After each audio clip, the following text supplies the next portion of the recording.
been here in Kulun, Cathedral Dome.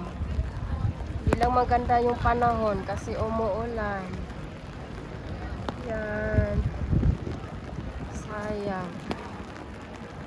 Punta tayo dun sa may Christmas market. Wah, lamig tapos umuulan.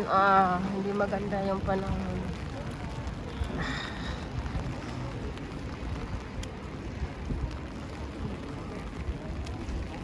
Buti na lang nagdala ko ng payong.